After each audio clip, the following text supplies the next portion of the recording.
know that I'm never good enough.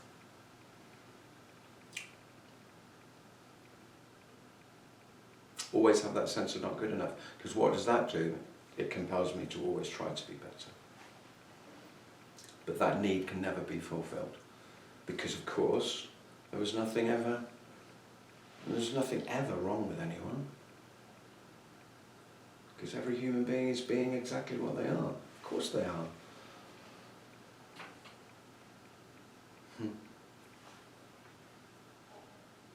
And so that felt sense of being me, an intrinsic part of that sense, I don't know if it's for everyone, it certainly was for me, is that not good enough? And it's not universal, but nearly everyone I speak to knows exactly what I'm talking about when I say that sense of not good enough.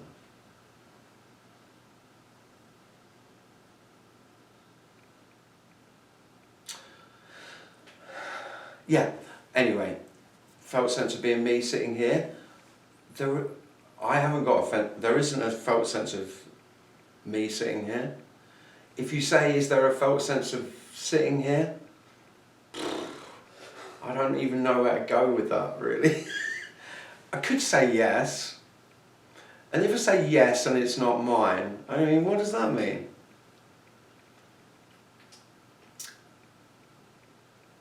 Because they're sitting, I would say there isn't a felt sense of sitting here, if I'm honest. I would say I have to really make some effort to do all of that. That's not how, that's not a given. So if you say, what is there? I'd just say, well, I can feel, okay, then I can start to feel all the different parts. So I can feel arms on the wood and the arms, so the hardness but then it's just, but I have to make effort for all that. Mm-hmm. I have to start dissecting this into parts. I have to break it up when it's not broken. Which me is doing already. Always, that's all me does. Yeah. So when you say to me, what is that? The only honest answer, and it's that no one really says, I don't know. It's the answer to all questions. Every question anyone asks me.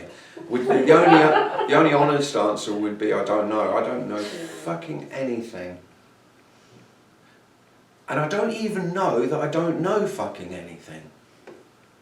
It's that bad. The not knowing is so all-encompassing, because, but you know that you don't know. I fucking don't know that. I don't know. I don't know any. And that not knowing or unknowing is the same as talking about this as emptiness. That emptiness is, because of course there's nothing to know. What is there to know about empty?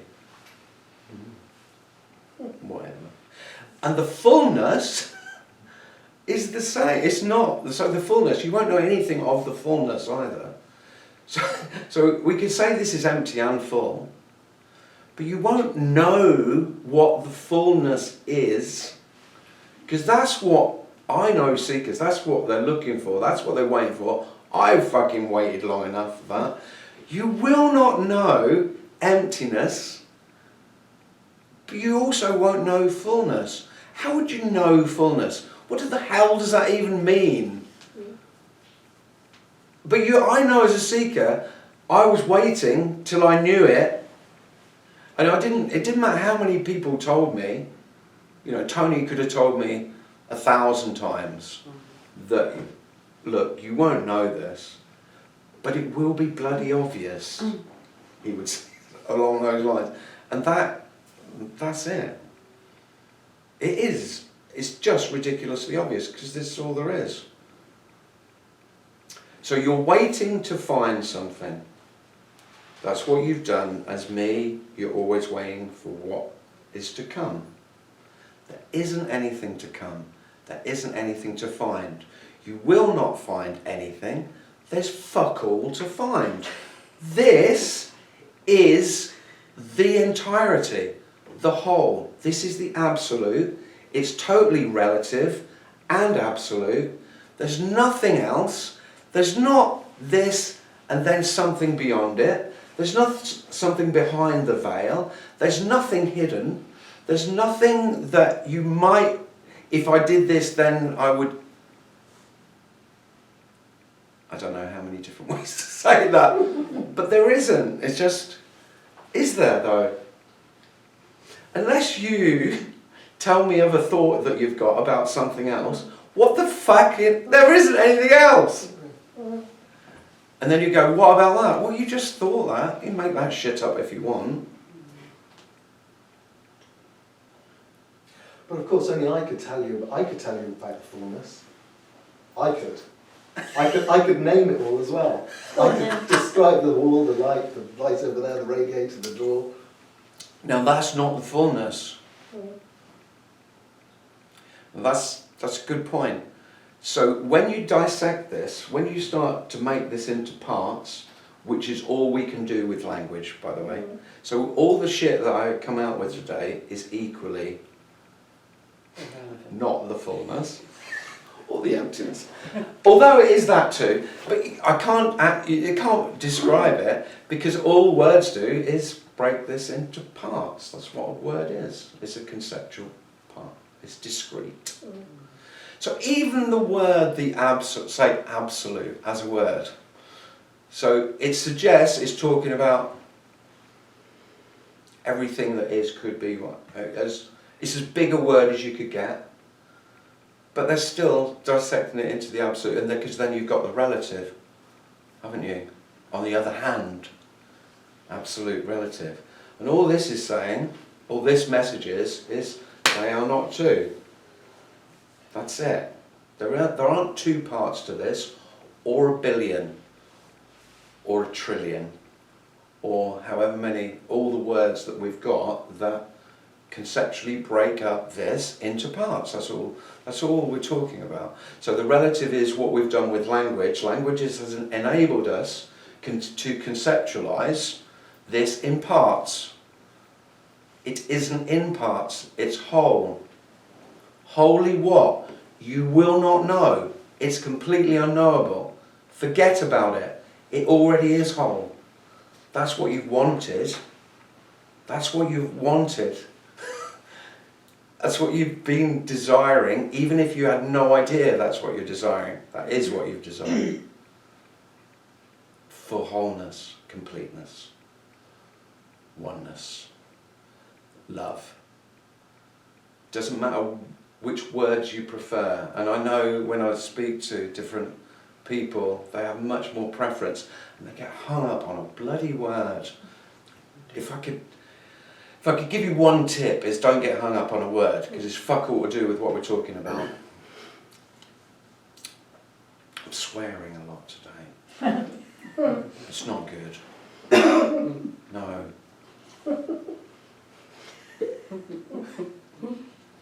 You are swearing a lot. I am swearing a lot, aren't I? Yeah. What the fuck? I don't know why that is. I quite like it though. The thing is though, the word empty, fullness, absolute, infinity, whatever you want to use, it's got absolutely no meaning. It's the same, it's as much meaning as Marmite, story, any word has no meaning anymore. No. So. No, none at all. So shut the fuck up. Can you mind your language, please? It's been recorded.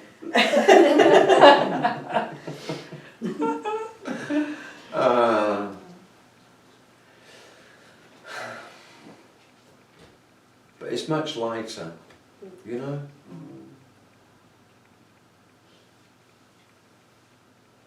I kind of. It's lighter, isn't it? Without, who's the bloody burden? Who are you carrying around? Fucking you.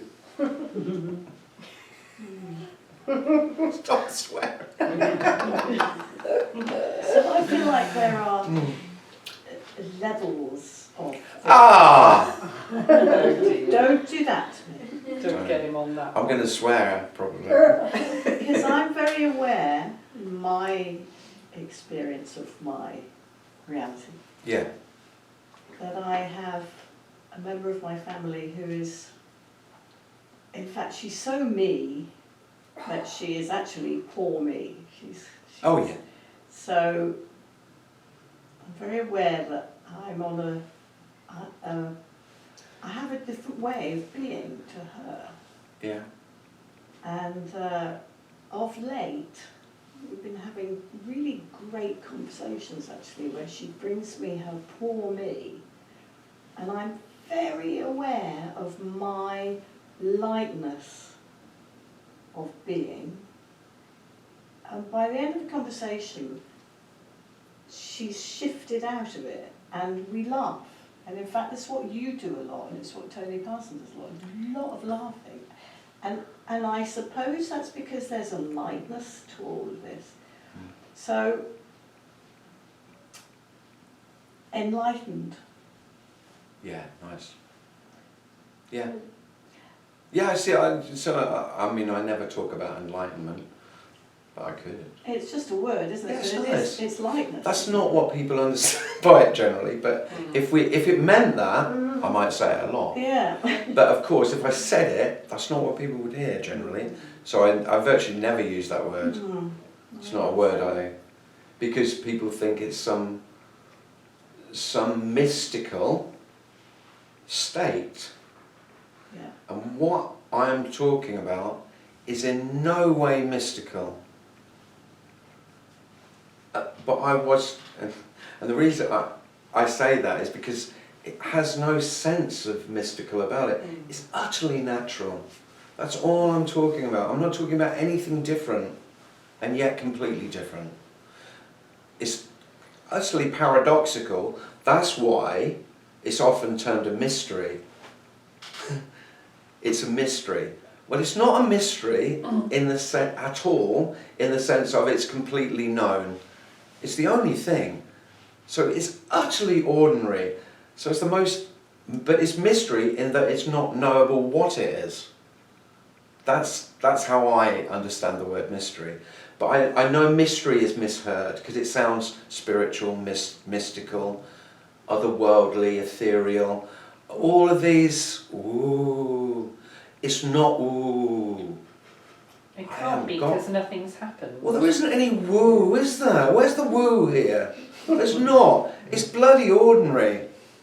And that's all it is. It's so, rather than always I'm looking beyond this. The beyond. Future. Okay, so where I will be. And past the veil. You know, there's a veil. There isn't a veil.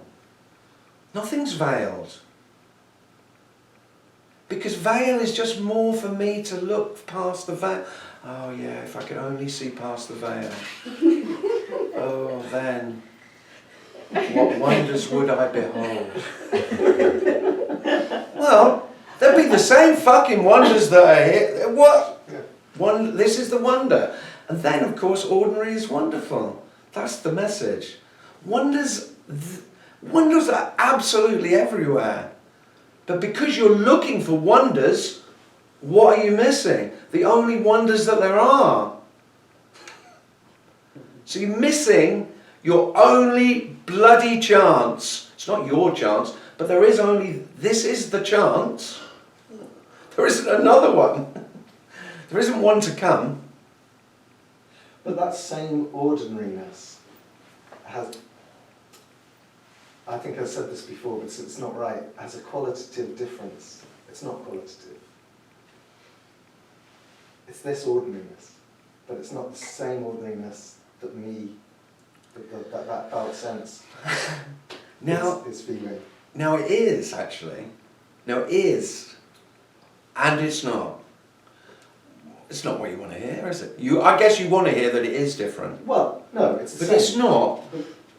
But So foot on the carpet, if I ask you, you know, we do some therapy work now, and you know, get into your bodily felt sense of self.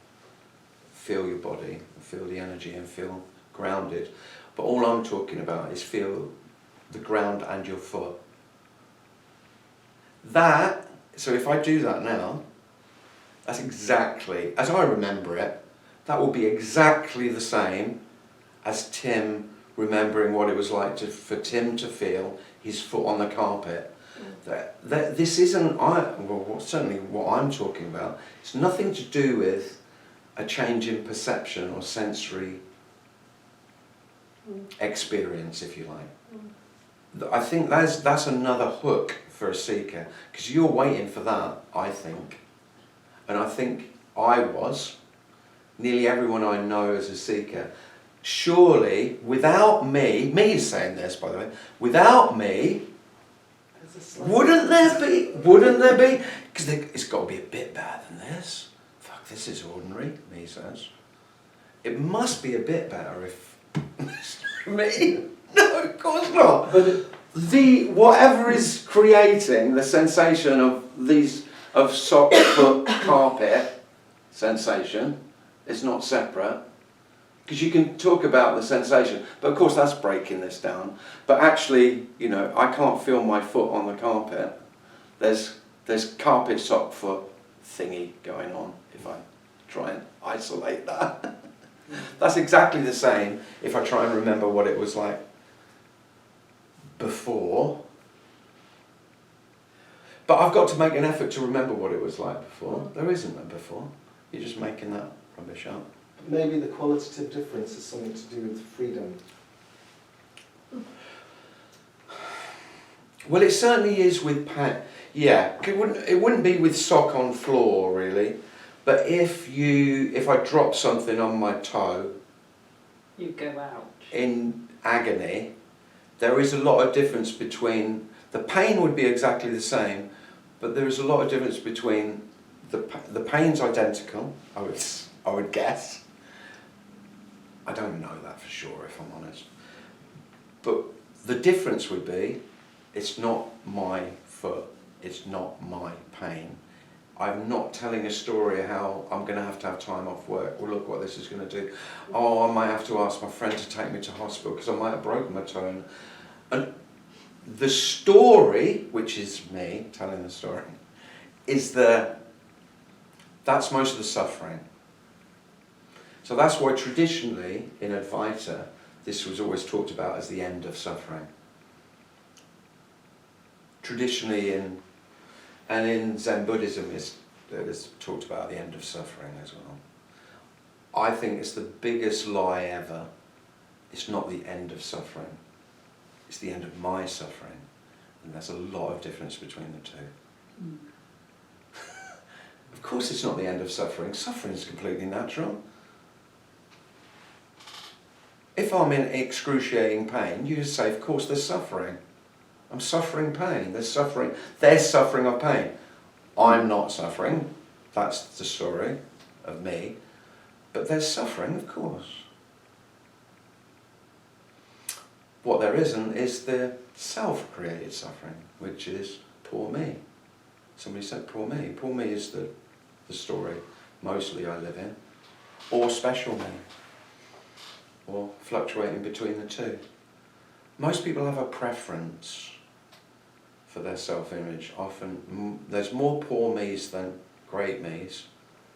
But then of course narcissists are a pain in the arse as well, aren't they? Great me's. Donald's not much fun to be around, is it? You wouldn't choose to go down the pub with him, would you? But poor me is the preferred. Well, it's easier for a self to have a negative self-image. Not good enough. Sense of me, or the me, and the sense that the bodily feeling of me can only really be created through the brain in concepts. If you take the brain out of the equation, then the meaning, and like you say, it's just a kind of warm, fuzzy feeling where Yeah. who would say it's mine? Who would say Yeah. it belongs to anyone? But I don't talk about the brain at all because I have no sense of there's a brain. So I don't talk about it. I only talk about what I have a sense of. And so for me, brain is the most conceptual idea of all. I mean, I think you might have a brain in your heads, but I've never done an autopsy or anything. So I'm only going by what I've been told. Brain, I don't know. You know, you look for your brain, look for brain. So, I'm talking about brain as a concept. Yeah, being exactly. The central place Yeah. as a concept of all concepts. So if all concepts are taken away, then where is the me? Because it can only be created in language and concepts. Well, I think it is. It is definitely it's conceptual and it's a belief as well. So I think there's two. So there's the idea of me, and there's the belief in me. You know, what's most people's core belief? Well, they can say what they believe. They never mention their core belief, and the core belief is I am. That's the core sense of self, and then everything is. Tony Parsons talks about this great sticky bun, and then everything is attached on that. I like the Shrek analogy of layers, like an onion, and so there's the embryonic I amness, about 2 years old, and then layer upon layer and upon layer. And so what happens is that core is completely forgotten about. Most people don't even realise that everything that they are comes from this core belief, and the belief is that I exist. That's the core belief. That's what's right in the middle of you. So if you look for yourself, what you'll find is ideas you've had about yourself, and if you keep looking, you'll keep looking into. That's what self-inquiry really can do. But it only took. I mean, I'm not a believer and advocate of self-inquiry, but it's perfectly all right. But it only takes about 10 minutes, I think. I like to do things quick. It takes about 10 minutes to see that. Oh yeah, in the mirror, yeah, I am. That didn't take me long to find it anyway. It was sort of, that sense of I exist. And then I looked at what that was, and guess what I found? Nothing. Fuck all. I like swearing today. There's nothing. It's complete. I do find emptiness, and that emptiness is so shocking to self. Most selves, if you get a glimpse of emptiness, recoil straight back. Boom! What the hell was that? And it's really, as an experience, it can be very exhilarating because it is wow, but it's too much. The void, the abyss. So emptiness, full of emptiness. So empty fullness is not full of stuff. It's full of emptiness. That's what you are. Completely and utterly vacuous. That's a nice word. Empty. So. And that's exactly what everybody's seeking. I know. That emptiness. I know. But they don't think they are. Everyone thinks they're seeking love. Now, they are. But the love is the emptiness. Because emptiness is completely unconditional. Isn't it? What conditions could you put on nothing? Really? Well, I like that nothing. But that one, that nothing, looks a little bit more empty to me. Slightly bigger nothing. You know, it's not, yeah. Or, have you got it in another colour? I like nothing, but, yeah. Just a shade lighter. Go my eyes. Emptiness. Yeah, so it's empty. So when you do self-inquiry, if you did self-inquiry, why I would never recommend anyone to do it, I wouldn't say don't do it, but I wouldn't recommend it, because me will take it on as a new quest. Mm. And we'll just find, oh, you never guess what I found last. No, I looked, and I went deeper than I have ever been before. Such depths. Well, how deep is empty, do you think? Complete emptiness. How much empty do you think is it lower down at a greater depth? Do you think it's more empty? No. So there isn't any depth to emptiness. And this is the outrageous simplicity of this. I mean, I talk endless shit, but it's ridiculous. It's ridiculously simple, because all this is that empty inside, empty outside, no inside and outside, just empty. What's empty? Fucking full of everything. What's everything? Completely empty. Done. I think we'll have a cup of tea now.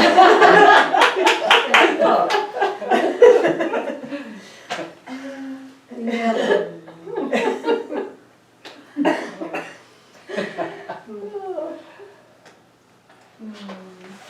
Cup of tea? Cup of tea? Yeah.